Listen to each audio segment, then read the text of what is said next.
Thank you very much for joining us. We really appreciate you coming in and talking to us. Well, thanks a lot. The great Reverend Horton Heat. Absolutely, I like that. Okay, absolutely. nice. You have been making music for over 10 years now. What do you attribute this kind of longevity to? Good whiskey. That'll do it. That keeps you up all night. Spend the Night in a Box which is your new album coming out shortly, right? Yep. A couple weeks, I think. Tuesday. Right. Less than a week.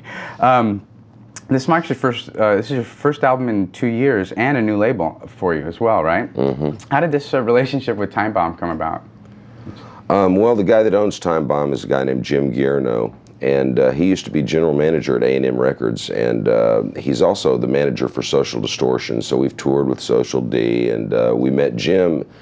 Actually, we probably should have signed with Jim when way back when we almost went with A&M Records back then, but we're actually in a better situation now anyway. So.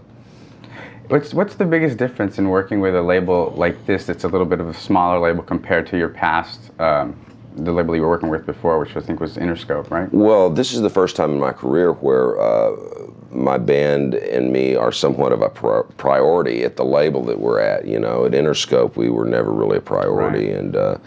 And Sub Pop, that was a smaller indie label that was growing when we signed with them, and I don't think that they really ever realized our potential there at that label. So it's great, you know, for the first time in my career, we've got a label that's really working our right. record, you know, and that's nice because we work really hard. We tour a lot and everything. So it must be very satisfying, I'm sure. Yeah, it's good. And I read recently also that you consider this new album to be your favorite record so far.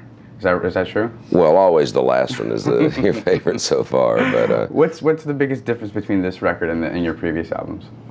Well, it's really a lot of the same. You know, we really have the same processes, you know, and I don't usually look at it as being an album. I look at it as being song by song, you know, and so, but this one gets us back to a little bit more of the straight rockabilly stuff that got us to where we're at, right. You know, so that's, you know, kind of a little bit of a mindset, but not too much, you know. And then we got in the studio with the producer was Paul Leary, right. And he's from the Butthole Surfers, and we figured that he would be going for a lot of the rock stuff and everything, but he didn't.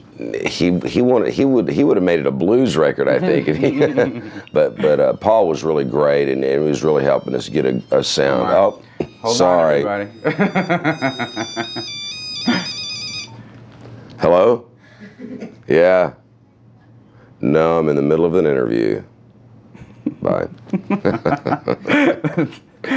Getting back to Paul Leary, actually, was working with him what you expected it to be? A little bit yes, a little bit no. I mean, Paul's a great guy. He's really kooky. You know, he believes the moon is an alien asteroid or an alien satellite that they planted here, you know, probably thousands and thousands of years ago. And he believes that some scientists proved that because they sent a rocket up there and they blew something up on the moon and it went dong, and that means that it must be a big hollow piece of metal up there, you know. So that is funny. But no, Paul is great. He's a quirky genius, and it was very interesting. So. And it definitely must have brought a very interesting vibe into the studio with him. Yeah. But he's really good at what he does. So. Oh, and it's obvious by the sounds of the record, too. I mean, the record's excellent. Well, thanks. I appreciate that. Now, you've played South by Southwest before, right? Uh-huh, yes. Is playing at a conference like this different because considering the audiences are made up mostly of record industry people as opposed to fans that are, you know, that are come specifically to see you? Well, usually we have some really crazy, you know, shows, crazy crowds at these things, and so I never really noticed that it was necessarily made up of industry people, but you know, I mean, it just seems like a regular show to me, you know. Well, that's good. That's good. Yeah, the only problem with us every time we play South by Southwest is the fire marshal, I think, follows us wherever we're going, and so people are spilling out, I'm sure. Yeah, they always try to shut the show down. So, but. What do you think is the most offensive thing about pop music today?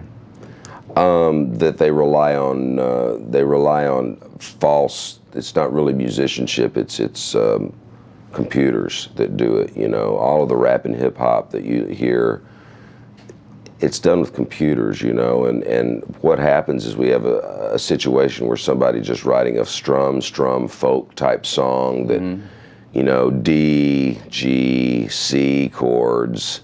And then they take it in there with some producer who does some kind of like hip hop beat and throws in all this techno stuff. And the next thing you know, it's edgy. And to me, that's not rock and roll, and it's not really that great of musicianship. So, do you think that musical trends will shift back to a time where real rock and roll comes back in? Well, I think that one reason why we're popular and the whole hot rod culture thing, you know, with kids that are into old cars and a lot of the old music, I think it's a backlash against that, you know. So it's a backlash against the computerized corporate, you know, rock and roll. So, you know, I mean, they want to see something real, you know. I think it's great, you know. I mean, I think that's why you see, you know, rockabilly and hot rod culture and surf guitar and swing all getting bigger, so. Right.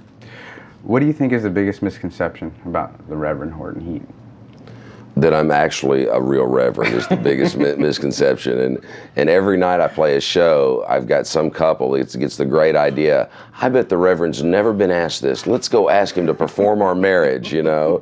And so every night I have to tell him, well, you know, I'm working on being a judge, and I can't do weddings, but when I'm a judge, I'll do your divorce.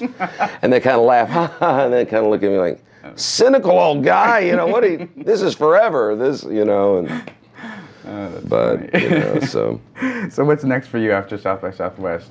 Well, let me see. We're going to be doing an 8-week tour of the United States, starting on the West Coast with the Royal Crown Review and Lost Straitjackets.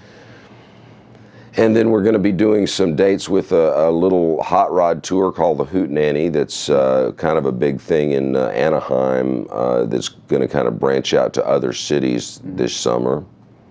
And then beyond that, you know, not really, you know, just we're going to probably try to do a few more things overseas. We've never been to Japan. Hopefully we can do that this year.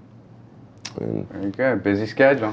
Yeah. I'd like to record. I'd like to actually kick it in gear and try to record more CDs, because for me, it's very frustrating. All of our CDs come out 2 years apart, and that seems to be the industry cycle. But I have a lot more songs than that, and it would be really more fun if I could kick out more CDs, and I think I'm going to be able to do that with my current label. Right, I was going to say that probably the label change is going to make that a little bit easier. Yeah, hopefully so. Very good.